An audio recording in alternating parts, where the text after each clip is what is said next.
বাড়ির ফেলে দেওয়া জিনিস দিয়ে যেমন গাছের খাবার তৈরি হয়, তেমনি আবার বাইরের থেকে বাজার থেকে যে কুমড়ো আসে, সেই কুমড়োর বীজগুলো থেকেও কিন্তু খুব সুন্দর আমরা কুমড়ো গাছও তৈরি করতে পারি। তো দেখুন, আমি বেশ কিছুটা যেমন সবজির খোসা নিয়ে এসেছি, তার সঙ্গে সঙ্গে কুমড়োর বীজগুলো নিয়ে এসেছি। এগুলো কী করব, সমস্ত টবের মধ্যে বা ট্রের মধ্যে কিছু কিছু ছড়িয়ে ছড়িয়ে দিতে থাকবো, একটা দুটো করে বীজ সমস্ত জায়গায় দিতে থাকবো। যেখানে গাছটা হলে হবে, না হলে যদি নাও হয় সেখান থেকে কিন্তু গাছের সার তৈরি হয়ে যাবে। তো এরকমভাবে প্রতিদিন ছাদ বাগানে সবজির খোসা থেকে যেমন সবজি থেকে বীজ পাচ্ছি, সেই বীজগুলো বসাচ্ছি বিভিন্ন জায়গায়, আবার যে খোসাগুলো হচ্ছে সেগুলো থেকে তো গাছের খাবার তৈরি করছি।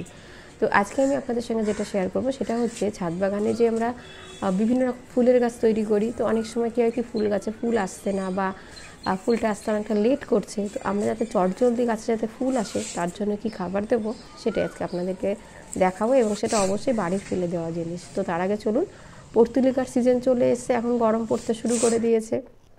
আমরা পর্তুলিকার ফুলের গাছ সবাই কম বেশি তৈরি করি। তো গাছে যাতে প্রচুর পরিমাণে ফুল আসে, এবং যে গাছে ফুল আসছে না সেই গাছে চটজলদি এই খাবারটা আপনারা দিয়ে দিন, দেখবেন কয়েকদিনের মধ্যে এই গাছে প্রচুর পরিমাণে ফুল আসতে শুরু করে দেবে। তো আমি আমার ছাদ বাগানে যে সমস্ত ফুলের গাছগুলো আছে, সবসময় চেষ্টা করি সেগুলো একদম সম্পূর্ণ ফ্রিতে তৈরি করার।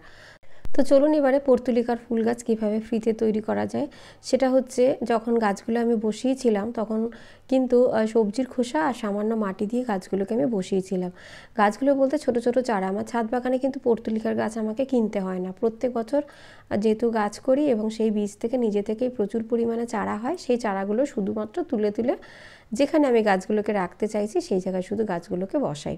তো সেইভাবে বসিয়েছিলাম। আর দেখুন, ঠিক দুদিন আগে দিয়েছিলাম এখানে কি আছে, আলুর খোসা আর আছে পেঁয়াজের খোসা। আলুর খোসাতে আছে কিন্তু প্রচুর পরিমাণে পটাশিয়াম, আর তার সঙ্গে সঙ্গে পেঁয়াজের খোসাতেও তাই প্রচুর পরিমাণে ফসফরাস এবং পটাশিয়াম আছে, যেটা কিন্তু গাছে প্রচুর ফুল আনতে সাহায্য করে। ঠিক 2-3 দিন আগে কিন্তু আমি এই জলটা ব্যবহার করেছিলাম, আর তারপরে এই গাছে কিন্তু ফুল ফুটতে শুরু করে দিয়েছে। এতদিন কিন্তু এই পর্তুলিকার গাছগুলোকে কোনো খাবার দিইনি, কারণ সবজির খোসা আর মাটি মিশিয়ে যেহেতু গাছগুলো বসিয়েছিলাম, তো সেখান থেকেই গাছগুলো এতদিন বড় হয়েছে। আর এখন যেহেতু গাছে ফুল আসার সময়, বা ফুল আসতে একটু যদি লেট করে বা এখনও ফুল আসেনি, তাহলে এই পেঁয়াজ আর আলুর খোসা আপনারা ভিজিয়ে কিন্তু জল দিতে পারেন। তো আলুর খোসা, পেঁয়াজের খোসা, তার সঙ্গে কিন্তু কলার খোসাও দেওয়া যেতে পারে। তো এখানে আমি শুধুমাত্র পেঁয়াজের খোসা আর আলুর খোসাটাই দুদিন ভিজিয়ে রেখেছি, সেই জলটা গাছে দিয়েছি। এবং যত গাছে এখন ছাদ বাগানে যত ফুলের গাছ আছে, সেই সমস্ত ফুল গাছে কিন্তু এই জলটাই ব্যবহার করছি। তো যেগুলো ঠাকুরের পুজোর ফুল থাকে সেখানে আর পেঁয়াজের খোসার জলটা ব্যবহার করি না, সেখানে শুধুমাত্র আলুর খোসা আর কলার খোসার জলটা ব্যবহার করি। আর যে সমস্ত ফুলগুলো পুজোর কাজে ব্যবহার হয় না, সেখানে কিন্তু পেঁয়াজের খোসা আর আলুর খোসা বা বাদবাকি অন্যান্য যত সবজির খোসা আছে সেগুলো সবটাই কিন্তু ব্যবহার করি। তো দেখুন, এই যে আমি এই যে করবি গাছটা আছে, সেই করবি গাছের গোড়া দিয়ে দিচ্ছি, পেয়ারা গাছের গোড়াতেও দিয়ে দিচ্ছি। তো আমরা চাই এই পেঁয়াজের খোসা কিন্তু আমরা সমস্ত গাছের গোড়ায় অবশ্যই পচিয়ে এবং একদম রড আনা, তার সঙ্গে কিছুটা জল মিশিয়ে পাতলা করে আমরা কিন্তু গাছে প্রতি 1 থেকে 2 দিন অন্তর অন্তর এই জলটাই দেবো, তাহলে গাছে কিন্তু প্রচুর ফুল ফুটতে থাকবে। তো দেখুন, একদম বাড়ির ফেলে দেওয়া জিনিস আমরা প্রতিনিয়ত ফেলে দিই বাইরে, সেগুলোকে না ফেলে এইভাবে একটা বালতির মধ্যে পচিয়ে নিন। এবং এইটা আজকে থাকবে, কালকে আমি এই সবজির খোসাগুলোকে তুলে আমি কম্পোস্ট বিনে দিয়ে দেবো, যেখানে সবজির খোসা থেকে গাছের সার তৈরি হচ্ছে সেখানে দিয়ে দেবো। আবার এখানে আবার কিছুটা সবজির খোসা দিয়ে আবার জল দিয়ে দেবো, দিয়ে 1 থেকে বা চাইলে পরের দিনও ব্যবহার করা যায়, পরের দিন থেকেই ব্যবহার করা যায়। তো সেটা কিন্তু সবসময় আমরা জলের সাথে পাতলা করে আমরা গাছের গোড়ায় ব্যবহার করব। এটা দিয়ে দেখুন প্রত্যেকটা ফুল গাছের গোড়ায় কী পরিমাণে গাছে ফুল হবে, আর গাছ কিন্তু সুস্থ সবল থাকবে। এই সমস্ত গাছে কিন্তু কখনোই কোনো বাজারের কেনা সার কিন্তু আমি ব্যবহার করি না। আপনারা শুধু আমার গাছের পাতার রং দেখবেন, গাছের গ্রোথ দেখবেন, আর গাছে ফুলও দেখবেন, যেটা কিন্তু একদম বিনা খরচায় কিন্তু আমি আমার ছাদ বাগানে তৈরি করি। তো এইভাবে অতি সহজভাবে বাড়ির ফেলে দেওয়া জিনিস দিয়ে যদি সময় মতো আমরা কি করি, বেশিরভাগ সময় দেখা যায় গাছ বসিয়ে দিলাম আর গাছে সেরকম কোনো খাবারই দিই না, শুধু জল দিয়ে যাচ্ছি, তাতে কিন্তু গাছের ভালো রেজাল্ট কিন্তু কখনোই আসবে না। সব সময় আমাদেরকে গাছকে কিন্তু, যেহেতু ছাদে বাগান করছি বা টবে বাগান করছি, গাছকে আমরা যেটা খাবার দেবো সেটাই কিন্তু গাছ নেবে, গাছ কিন্তু আলাদা করে কোনো খাবার পাবে না। তাই প্রতিনিয়ত যে সমস্ত গাছে প্রচুর পরিমাণে ফুল হয়, সে গাছে কিন্তু সপ্তাহে 1 থেকে 2 বার খাবার দিতে পারলে খুব ভালো হয়। আর যদি লিকুইড খাবার ব্যবহার করি, সেক্ষেত্রে কিন্তু 1 থেকে 2 দিন কি সপ্তাহে 2 দিন করে কিন্তু অবশ্যই আমরা ব্যবহার করব। আর যখন কেনা খাবার বা ডাস্ট খাবার গাছের গোড়ায় ব্যবহার করি তখন 10 থেকে 15 দিন অন্তর অন্তর কিন্তু ব্যবহার করা যেতে পারে।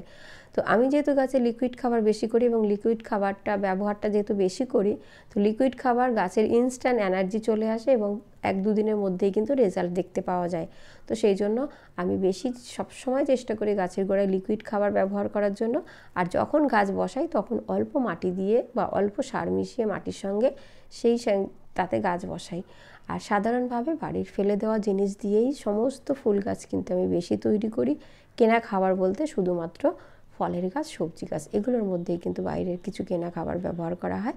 তাছাড়া কিন্তু আমার ছাদ বাগানের যত ফুলের গাছ আপনারা দেখতে পাবেন সমস্তটাই কিন্তু বাড়িতে তৈরি করা জিনিস দিয়েই কিন্তু ছাদে সুন্দর একটা ফুলের বাগান তৈরি করেছি এবং সেটা সম্পূর্ণ অর্গানিকভাবে। তো দেখুন গাছে যেমন টমেটো ধরছে, টমেটো পাকছে, টমেটো গাছ শেষ হয়ে যাচ্ছে, আবার নতুন করে গাছ হচ্ছে। তার সাথে সাথে প্রচুর পরিমাণে কিন্তু গরমে সবজি গাছও বসাচ্ছি। আর এখনও দেখুন আমার ছাদ বাগানে যেমন কসমসের ফুল হচ্ছে কিন্তু পিটুনিয়ার ফুল হচ্ছে। আর এছাড়াও এখনও কিন্তু আমার ছাদ বাগানে আপনাদেরকে দেখাবো এখনও গাঁদা ফুল ফুটছে, এখনও চন্দ্রমল্লিকা ফুল ফুটছে। তো সেগুলো সমস্তটাই কিন্তু গাছগুলো এতদিন বেঁচে আছে বা গাছে 2-3 বার করে ফুল নেওয়া, সেটা কিন্তু সম্পূর্ণ কিন্তু এই অর্গানিকভাবে বাগান করার জন্য। এবারে চলুন আমার জামরুল গাছটা আপনাদেরকে দেখাই, যেটাতে কিন্তু প্রচুর পরিমাণে ফুল এসছে। সেটা দেখুন প্রত্যেকটা জায়গায় ফুল ধরেছে। আর আমার ছাদ বাগানে 2টো জামরুল গাছ আছে, 2টো জামরুল গাছে কিন্তু প্রচুর পরিমাণে ফুল এসছে। তবে কিছুদিন আগে যেহেতু বাগানে হনুমান এসেছিল, তো বেশ কিছু জামরুলের ফল কিন্তু খেয়ে নিয়েছে, মানে জামরুলগুলোকে খেয়ে নিয়েছে। তো যাই হোক, ওরা খাওয়ার পরেও আমার ছাদ বাগানে যদি 2টো ফল হয় সেটাই আমার কাছে অনেক। আর আগের দিন ছাদ বাগান থেকে নিয়েছিলাম একটা সবেদা। আমি কিন্তু নর্মালি সবেদা খেতে একদম পছন্দ করি না, কিন্তু বাগানের এই সবেদাটা এতটাই খেতে ভালো ছিল। আর সবেদার মধ্যে একটা মাত্র বীজ ছিল, তো সেই বীজটাও আমি বসিয়ে দিয়েছি। আর সবেদাটা খেতে কিন্তু ভীষণ ভালো ছিল। এটা তো স্ট্রবেরি গাছ, এর থেকে চারা তৈরি করে গাছ রেডি করে রাখার চেষ্টা করছি পরের বছরের জন্য। তবে যেহেতু প্রচণ্ড গরম হয় এবং প্রচণ্ড তাপ থাকে, স্ট্রবেরি গাছ বেশিরভাগ ক্ষেত্রেই কিন্তু নষ্ট হয়ে যায়। আর আমার ছাদ বাগানে যেহেতু রেলিংয়ের কাজ হয়েছে, লোহার কাজ হয়েছে, তারপর থেকে কিন্তু ছাদের তাপমাত্রাটা কিন্তু আরও অনেক গুণ বেড়ে গেছে। তো এবার একটু ইচ্ছা আছে স্ট্রবেরি গাছ একদম নিচে নিয়ে চলে যাব। ওকে কিন্তু এসিতে একদম যখন প্রচুর গরম পড়বে ঠিক করেছি এসিতেই বেশিরভাগ সময়টা রাখবো। আর বাকি সময় সকালের দিকে 2-3 ঘন্টা রোদ দিয়ে এইভাবে স্ট্রবেরি গাছটা এবছর বাঁচানোর চেষ্টা করব। তো গাছটা কেমন থাকে, কেমনভাবে রাখতে পারছি অবশ্যই আপনাদেরকে শেয়ার করব। আর স্ট্রবেরি গাছের গোড়ায় অবশ্যই আমাদেরকে কিন্তু পাতা সার দিয়ে রাখতে হবে বেশি বেশি করে, তবেই কিন্তু আমরা গাছটাকে বাঁচিয়ে রাখতে পারবো। আর এদিকে দেখুন বেবি সানরোজের গাছে ফুল আসতে শুরু করেছে, এগুলো কিন্তু কাটিং থেকে সব তৈরি করা। আর পিটুনিয়ার গাছেও কিন্তু এখন প্রচুর পরিমাণে ফুল হচ্ছে। এই দেখুন গাঁদা ফুল, নতুন করে আবার গাঁদা ফুল ফুটতে শুরু করেছে আমার ছাদ বাগানে, কত সুন্দর দেখতে লাগছে দেখুন। এখানেও গাঁদা ফুল দেখুন আবার হচ্ছে, কুড়ি কেটে দিচ্ছি, পুরনো ফুলগুলো সরিয়ে দিচ্ছি, আবার গাছে ফুল হচ্ছে।